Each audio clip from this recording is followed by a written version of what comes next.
But in terms of once patients are diagnosed, treated, in terms of being prepared, what are key steps that patients or parents should take to make sure that they're ready in case they are exposed, in the event they aren't protected by a magical injection? That's the. I always have family. I'm sorry. Go ahead, Doc. Yeah. Sorry, I was just gonna say I always have them carry a kit around and have the school to have one and then the parent have one. And then there is going back to disparities, there is a disparity in school districts and which ones have emergency action plans available and which ones don't. So just making sure that parents also know to check in, make sure that they have their allergy action plan on file, and make sure that the family has an EpiPen or the school has an EpiPen if needed, or they bring their own. So it was just saying, it's important to be prepared in case there is an emergency. Yeah, the action plans are, all the school, because we're getting all the forms now because school is starting up, and we're overwhelmed, but we're getting there, and because it all comes at once, unfortunately. But that's exactly, we have to have food plans in place and the EpiPens ready, and we're getting some issues now with some shortages in our area with EpiPens because everybody's filling them at the same time. Some coverages are being difficult despite saying use an alternative when there isn't an alternative. There's difficulties, and I wish it's just such an important issue that I just wish the insurance payers would just be a little bit easier when it comes to the issue, because it is very critical, and generic or not generic, just cover something. So that's, I think, my biggest hurdle right now is getting them the Epi beyond getting the forms filled out for them. We've personally had multiple insurance companies push back on typical generic Epi. And interestingly, some companies have wanted Auvi-Q, the little cartridge injectors. But on that note, last week, Neffy, the intranasal epinephrine, was approved, which is very exciting.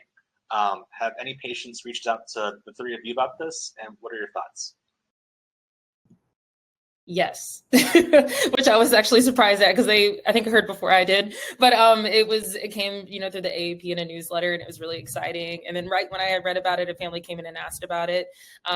Because of the area, we're still getting used to it and seeing what the logistics are around it, but it's very exciting, and probably takes away that fear from needles and that kind of thing. Just a lot of social things around it too.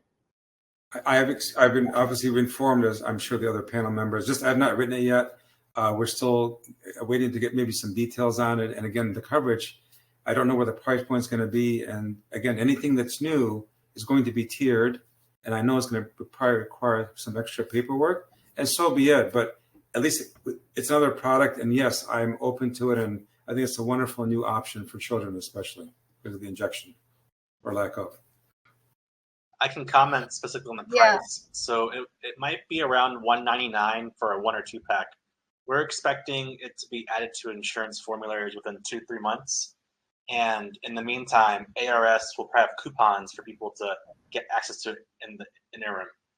Personally, we've had patients who come in with tons of stories with, I'm allergic to peanuts, but I had a peanut and I felt okay, but I was too scared to use the EpiPen. So just having more mechanisms, even if the thing doesn't talk to you, would be great for patients. Absolutely. I think, as you mentioned, the price as well, again, as it was rightly said by my co-panelist, it's not necessarily a price point that every socioeconomic zone can reach. So some are still going to resist that. But having said that, as a revolution in the pharmaceutical industry, I think it's very exciting. None of us panelists can deny that. It's definitely the ease to use and the educational aspect of it. Once it's all set, I think it's a revolutionary thing, I would say. But having said that, there is definitely going to be still an area of the socioeconomic zone that still won't be ready for it. So both of you, Dr. Powell and Dr. Musti, brought up disparities. And yeah. I just want to ask, how good is your access to allergists now in terms of referrals? How quickly can it get in? So our nearest So we actually have one that's about 30 minutes away, and then the next one after that is about an hour away. I will say the great thing, though, is that everyone is aware that we're a community that sometimes has issues with access. And so the surrounding allergists have been really helpful in co-coordinating. We were able to roll out like an oral food challenge clinic in coordination with the allergist. So that was a really helpful thing that happened. And we have like a guideline so that the nurses, MAs, everyone is on the same page. And if we do it, you monitor for at least 2 hours, check every 20 to 30 minutes. So I think that was huge. But the allergists are still a ways away. So if we need to send out, we have to keep an account that that's transportation and cost for gas.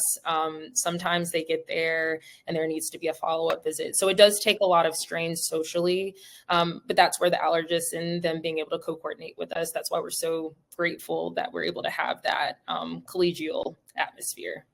No, I was just going to add to the point that for the availability part of it, sometimes I think getting hold or getting an appointment itself is also a huge challenge. Generally speaking, even if there are different factors. Again, it's really based on which exact sub-geographical location or a healthcare system or a health insurance system you fall under. So I think those are some of the logistic parts that play a role into finding the right allergist for a person. So yeah, please go ahead.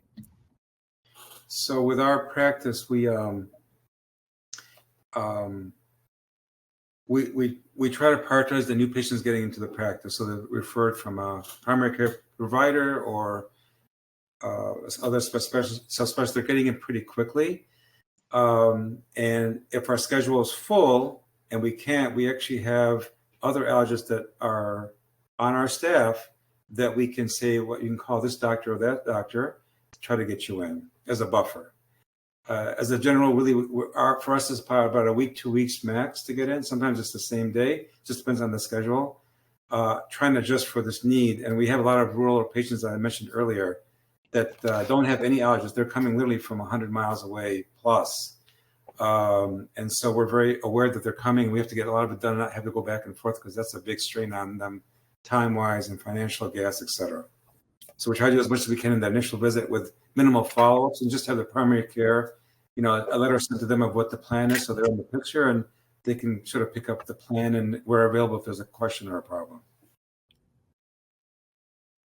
Yeah, I think not everyone has access to specialized clinics or allergy centers, like I was telling. And sometimes also there are certain insurance networks which may indirectly discourage the patients as well. So I have noticed that my patients going through such an experience firsthand. So I think, and also there can be some really long wait times and accessibility issues, and the irregularity in distribution between rural versus urban healthcare systems. So these definitely come into play the more you think about it. So yeah, I think there is definitely going to be a little bit of challenges, but sometimes as an SOS,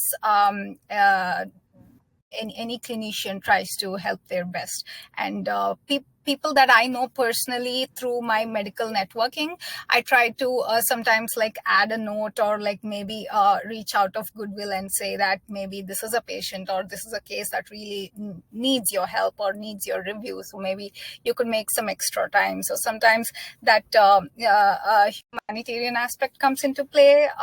If we know via like a peer group or something. Yeah, that's some of my experience when it comes to finding the right allergist.